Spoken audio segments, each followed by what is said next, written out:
بہترین بات کی حضرت نے، کہہ رہے ہیں کہ ہمارے دینی مدارس دنیاوی تعلیم کو اتنی اہمیت کیوں نہیں دے رہے. دیکھیں دینی مدرسے کا تو ایک ہدف ہے نا کہ دنیاوی ادارے تو بنے ہوئے ہیں، وہ کہتے ہیں یہ بھی آپ یوں کہہ سکتے ہیں کہ اسلام دنیاوی تعلیم کو وہ بھی اہمیت دیتا ہے کہ نہیں دیتا؟ تو یہ وہ یقیناً دیتا ہے.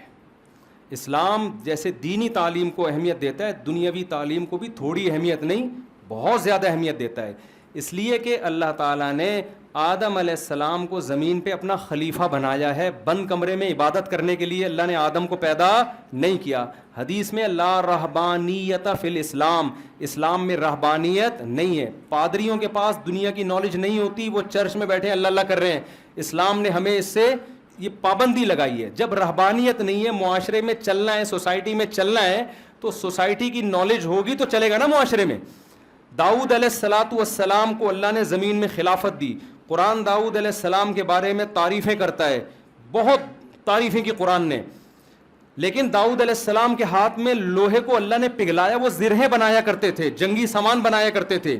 اللہ کے پیغمبر ساری زندگی داؤد علیہ السلام نے روزہ رکھا ہے، لیکن کام کیا کر رہے ہیں؟ اسلحہ بنا رہے ہیں. وہی اسلحے کی فیکٹری جو کام کرتی ہے وہ کون کر رہا ہے؟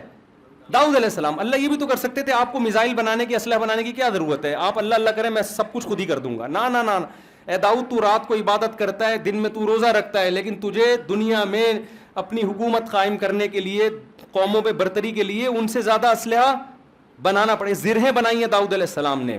یہ تو اسلحے کا، یہ بھی تو ٹیکنالوجی ہے نا. آج ہم سارا اسلحہ امریکہ سے لیتے ہیں. اب تو پاکستان اللہ کا شکر ہے بہت حد تک خود مختار بھی ہو گیا ہے. دوسرے علوم بھی اللہ نے ذکر کیے. یوسف علیہ الصلاۃ والسلام وزیر خزانہ بنے ہیں مصر میں. یوسف علیہ الصلاۃ والسلام سے جب بادشاہ خوش ہوا نا، غیر مسلم بادشاہ، تو یوسف علیہ السلام نے دیکھ لیا کہ بادشاہ مجھے نوازنا چاہتا ہے. تو یوسف علیہ السلام نے یہ نہیں کہا کہ مجھے مدرسہ بنا کے دے دو میں بچوں کو پڑھاؤں گا، مجھے مسجد بنا کے دے دو میں امامت کروں گا. یہ بھی اچھا کام ہے، ایسا نہ ہو امام صاحب کو آپ وہ کہنا شروع کر دیں کہ امام صاحب نکلو یہاں سے. یہ بھی ضروری ہے. لیکن یوسف علیہ السلام جانتے تھے کہ ملک میں جو انقلاب آئے گا وہ کوئی عہدہ لینے سے آئے گا. تو یوسف علیہ السلام نے کیا کہا؟ مجھے وزیر خزانہ بنا دیں. انی حفیظ علیم، میں خزانوں کی حفاظت بھی کروں گا. علیم، میں اکاؤنٹنگ کا علم بھی جانتا ہوں، مجھے پتہ ہے کتنا بجٹ کس طرح سے نکالا جائے گا، کتنا اسٹور کرنا ہے، کتنا مصر کے خزانوں کو ہم نے بیچنا ہے جو اگلے 7 سال جب قحط آئیں گے اس کے لیے ہمیں کام آئے. یہ ساری نالج اللہ نے مجھے دی ہے. تو یہ دینی نالج تھی یا دنیاوی نالج تھی؟ تو دنیا کی نالج تھی نا. اسی بیس پر یوسف علیہ السلام کو حکومت ملی ہے، اور یہ دنیا کی نالج اللہ نے یوسف علیہ السلام کو دی تھی. اگر یہ نالج نہ ہوتی تو آپ مصر کی باغ ڈور نہ سنبھال سکتے تھے.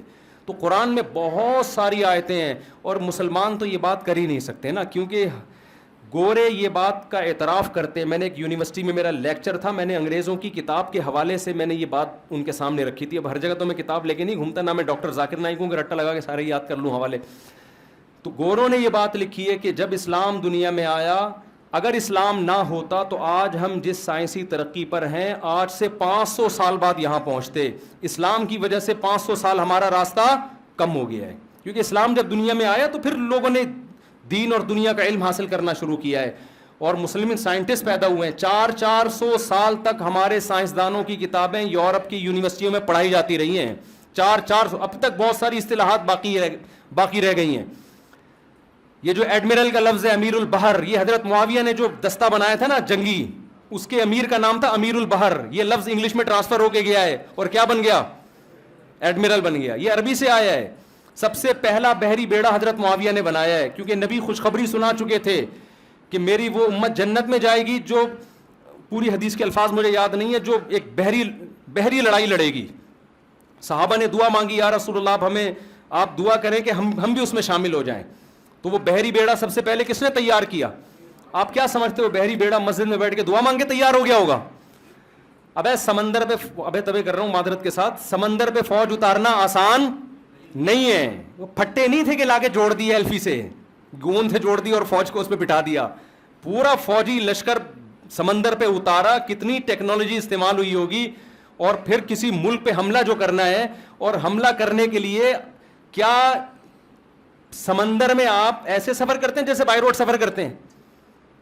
ابے بھائی بائی روڈ آپ نے سفر کرنا ہے کیسے؟ ڈیفینس سے آپ جاؤ ذرا انڈا موڑ، لوگ آپ کو بتائیں گے ادھر مڑے گا بھائی, یہاں سے الٹا وہ گولے گنڈے والا ہوگا, ادھر الٹے ہاتھ پہ ٹرن مارنا, ادھر ایک بلڈنگ آئے گی اس کے سیدھے ہاتھ پہ جانا, وہاں تمہاری پھپھو کا گھر ہے نا, اس سے آگے تمہارے ماموں کا گھر ہے, اس سے لیفٹ پہ ٹرن ہو گئے تو منڈا موڑ پہنچ جاؤ گے. ایسے سمجھاتے ہیں نا.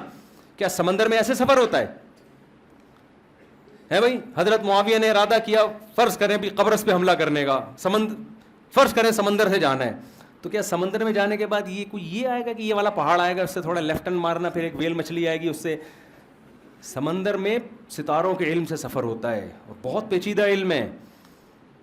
آپ دیکھو اس زمانے میں پوری دنیا میں مسلمان پھیلے ہیں, 1200-1300 سال پہلے پوری دنیا میں اسلام. امام شافعی رحمہ اللہ تعالی وہ لکھتے ہیں, جو 1200-1300 سال پرانے عالم ہیں, وہ لکھتے ہیں کہ لا اعرف احد یدعا, ان کے یہ الفاظ ہیں کہ پوری دنیا میں اسلام پھیل چکا ہے, میرے علم میں کوئی ایسا نہیں ہے جس کو دعوت دی جائے اسلام کی.